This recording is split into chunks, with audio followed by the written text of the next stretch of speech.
The subject matter of today is international political economy.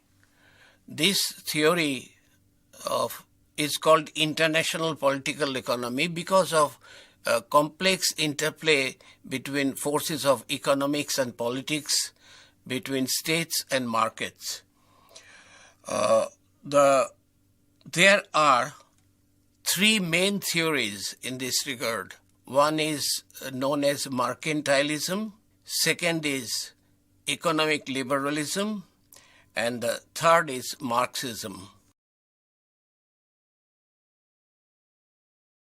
In the first place, mercantilism emerged as the sovereign state emerged in modern Europe in the 16th and 17th centuries.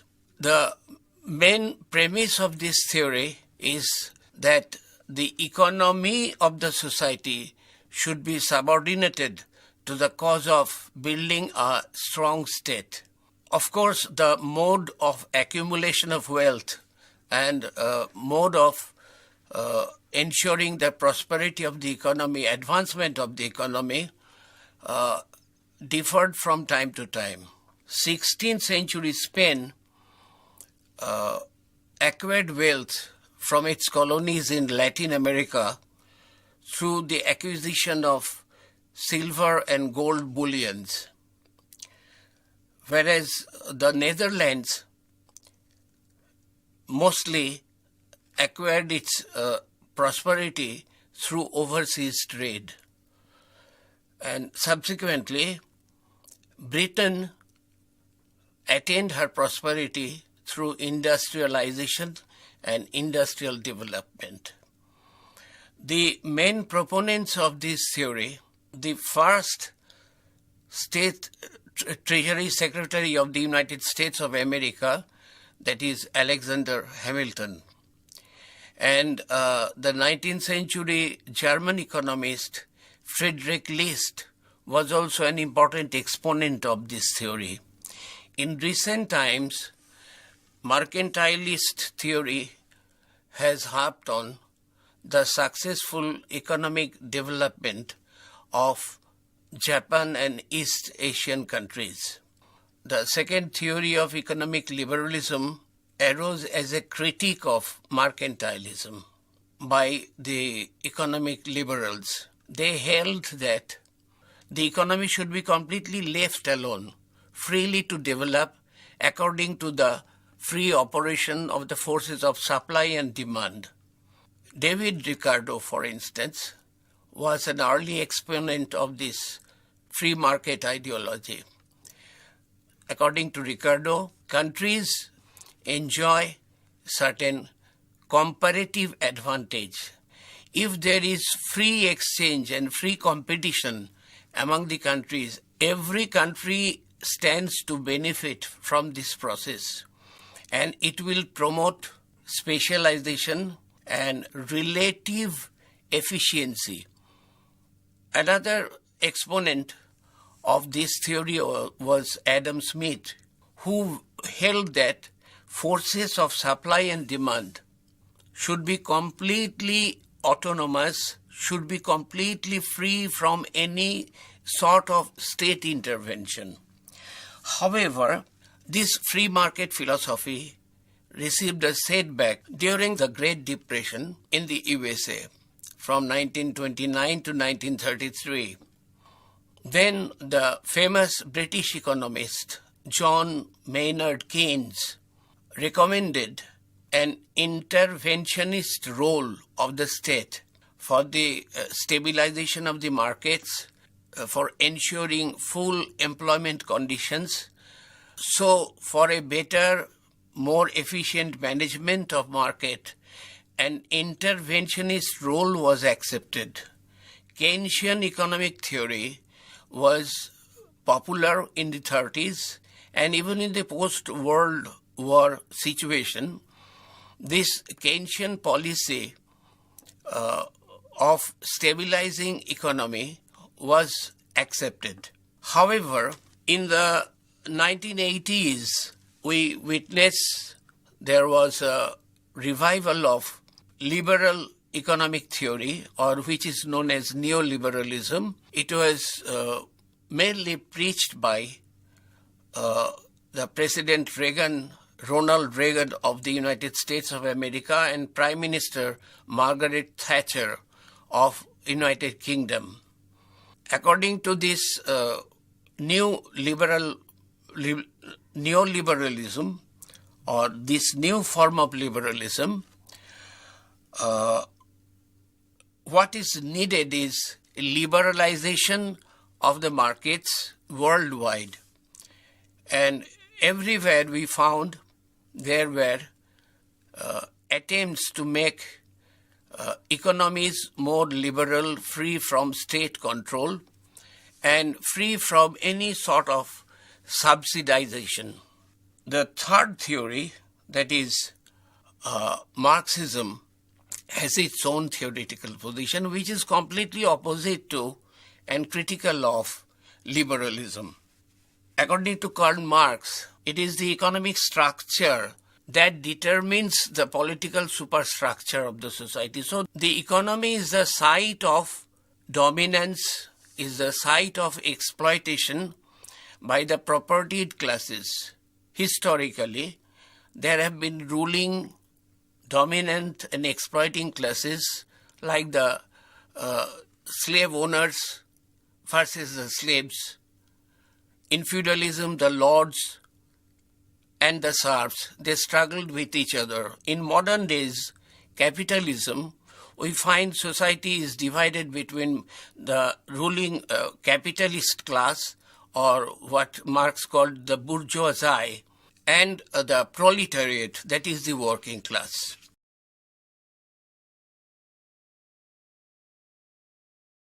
Now, this theoretical perspective is altogether different. It is completely, it involves complete rejection of laissez-faire liberal philosophy. And subsequent writers who have been known as neo-Marxists, one of them is Immanuel Wallerstein. Wallerstein has analyzed development of world capitalism, and according to his interpretation, the world is divided into three economic zones. One happens to be the core zone, another happens to be the peripheral zone, and another group of countries stand in between these two, core and periphery, and it is known as semi-periphery. Countries of North America, Western Europe, and Japan, for instance, they constitute the core countries. And the entire poor, backward economies or countries constitute the periphery, or what is known as the third world. In between there are certain countries which have developed to some extent, and who can be bracketed, who are bracketed under the category of semi-periphery.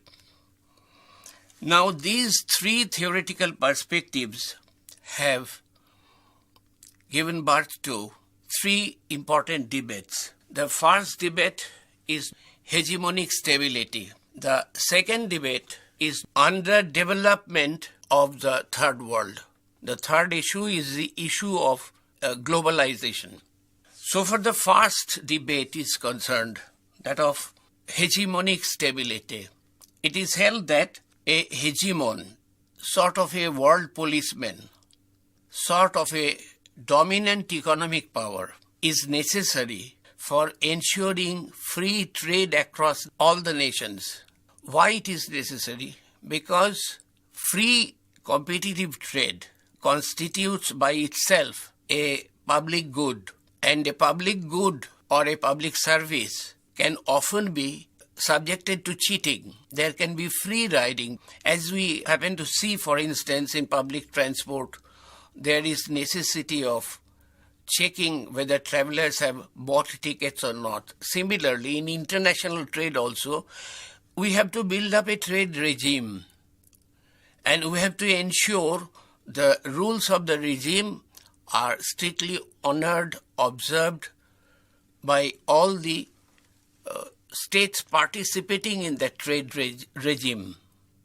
Historically, this role has been played by a dominant political power. And in modern society, this role of the hegemon was played initially by Britain, and which Britain's power declined in the 19th century, and since then this role has been played for the best part of the 20th century by the United States of America. After the Second World War, the United States of America created a new system, organizational framework like the International Monetary Fund and International Bank of Reconstruction or Development, which is otherwise known as the World Bank, and General Agreement on Trade and Tariff, GATT, which subsequently in the 1990s it became World Trade Organization. Now, this system was evolved, was accepted by participating nations in a place in the United States which is known as Bretton Woods, and this is known as Bretton Woods Agreement. Bretton Woods system collapsed in the 1970s, around the beginning of the 1970s, because the United States power declined.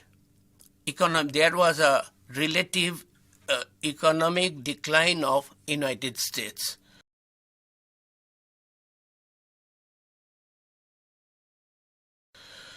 During the Second World War, United States controlled almost 51% of world output. But by 1970s or 80s, the share came down to about 23%. That apart, United States had suffered economic problems in view of its continuous involvement in the Vietnam War, and also in the face of the decision by oil and petroleum exporting countries known as OPEC. The oil price shock and the war expenditure caused a decline in the value and importance of dollar. So by the 1970s, the world witnessed there was a hegemonic power whose power was declining. Now the debate is around this point. The question is whether a hegemon is necessary or not. Charles Kindleberger and Robert Gilpin are the two important exponents of this theory of hegemonic stability. And Robert Gilpin raised this question, whether a hegemon is at all necessary or not. Even after United States power had suffered a relative decline in the 70s, international trade went on as usual. A hegemon is necessary in respect of certain vital markets like trade, finance, trade and oil, in these respects. But Gilpin's analysis that United States power has declined has not been accepted by many writers. For instance, Susan Strange, Joseph Nye, these people have contested whether United States power has actually declined or not. They hold that United States is still a very powerful, dominant actor in international arena. And United States still commands a large share of world output. It still excels in high technology and technological innovation, and share in manufactured goods and services of primary products, etc. So, according to these writers, United States still remains an important hegemonic power. Of course, it has probably made, according to these writers, certain administrative decisions which had affected it adversely, but that is rectifiable, according to these writers. But this contention is not accepted by many. Writers like Robert Keohane, for instance, hold that the United States played a hegemonic role in the post-Second World War situation. And it created the Bretton Woods financial architecture. It continued to play this hegemonic role in restoration of economic strength of Western European countries and of Japan by offering Marshall aid and by offering different forms of collaboration and assistance to Japan. But it was a strategic compulsion of United States involvement in the Cold War. So United States' role was not altruistic.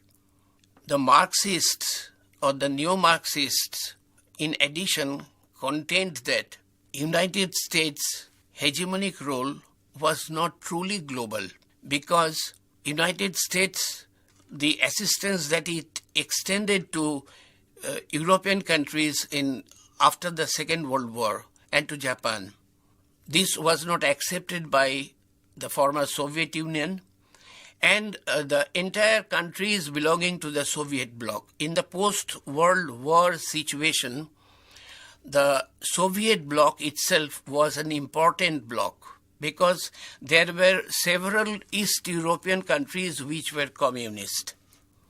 Now, therefore, the exclusion of the Soviet bloc of countries and the marginal position of the third world countries meant that the hegemonic world of the United States was based on exclusion of a large segment of humanity.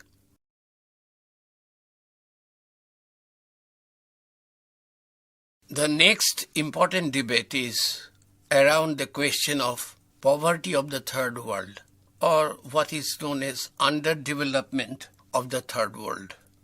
The economic liberals came up with a theory of stages of growth, a famous publication by an American economist, Walt Whitman Rostow. Rostow presumed and propagated the idea that a society passes through several stages of development. It remains a traditional economy, an agrarian economy, a pre-industrial economy, then it becomes a transitional economy, then it goes on to develop into a high mass consumption society. This trajectory of capitalist development, the way capitalism had developed in the Western countries, Rostow took it for granted. The trajectory of economic development of third world countries would also follow the same path. But what we witnessed is the economic development of the third world was lacking. It was occurring at a very, very slow pace. So this theory of modernization was criticized by Marxists who came to be known as neo-Marxists. And their school of thought is known as the school of dependency. third world countries are underdeveloped. They are poor. They are poor because their poverty is causally linked with the development of the Western countries.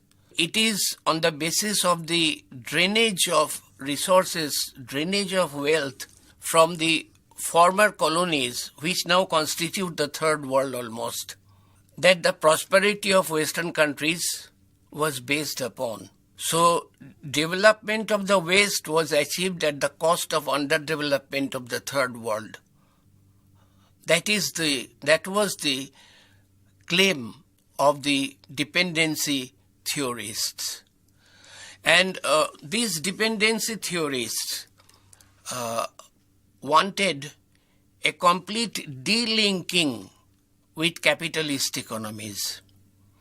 And they also at the same time, they held that they did not want to pursue the Soviet model of economic development of centralized growth, centralized decision making, that of a command economy.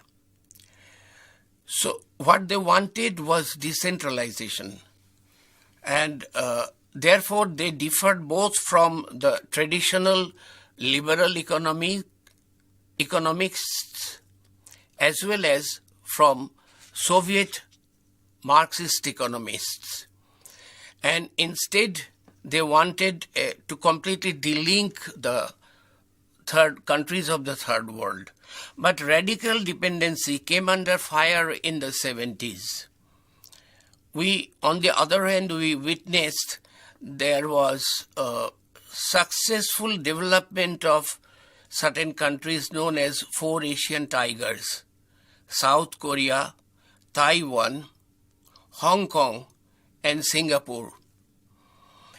It, in fact, justified the economic liberals' claim that economic prosperity is achievable. At the same time, this theoretical position is not shared by mercantilists. They hold that the success of the East Asian countries proves the point of of a very commanding role of the state, which is their pet assumption that state should play a determining role in economic development. Modern mercantilists prescribe a compromise position.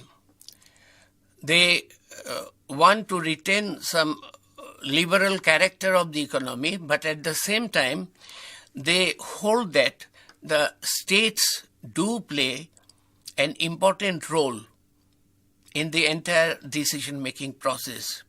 And states remain important actors of in the process of economic development.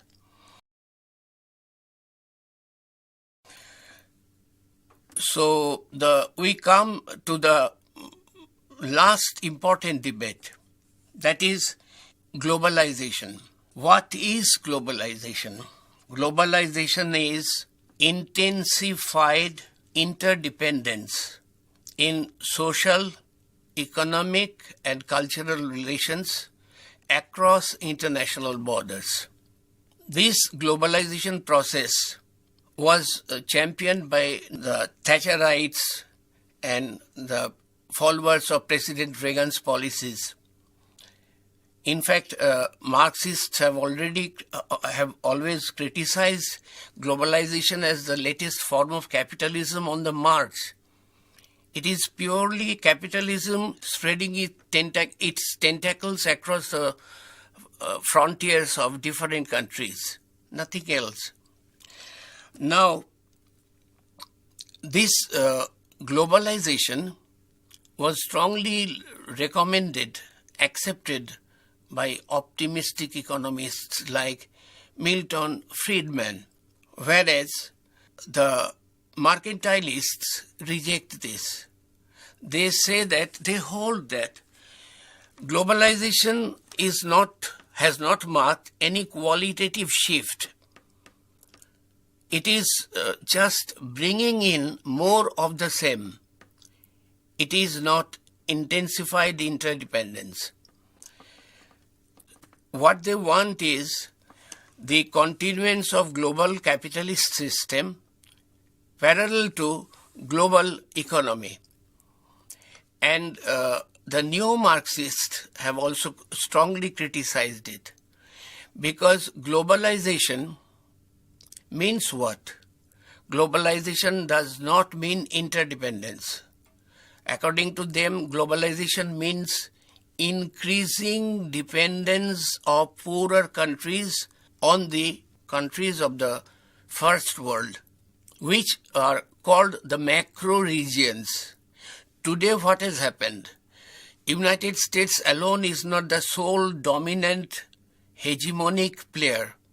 Instead of that, the macro regions of the world, or in other words, the Wallerstein's core economies, core countries, countries of North America, countries of Western Europe in the form of European Union and Japan. These countries constitute the macro regions of the world. They have built up a new organizational and institutional framework for accumulation of the resources of the entire world. Therefore, globalization is nothing but another form of capitalism, and globalization is uneven and it is hierarchical in character. It has increased the hiatus between the have countries and have not countries, between the countries of the third world and countries of the first world or the macro regions. Finally, by way of conclusion, we can say that wealth and poverty have become the most important issues in international politics today. Traditionally, war and peace constituted the main preoccupation of theorists of international relations.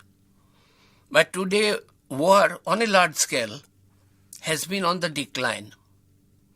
But violence occurs mainly inside the weak states, and it is definitely connected with the underdevelopment of the poorer countries of the world, which are mostly weak countries, weak state apparatus. So these are the core concerns of the theory of international political economy: the question of development, the problem of underdevelopment, the issues of wealth and poverty.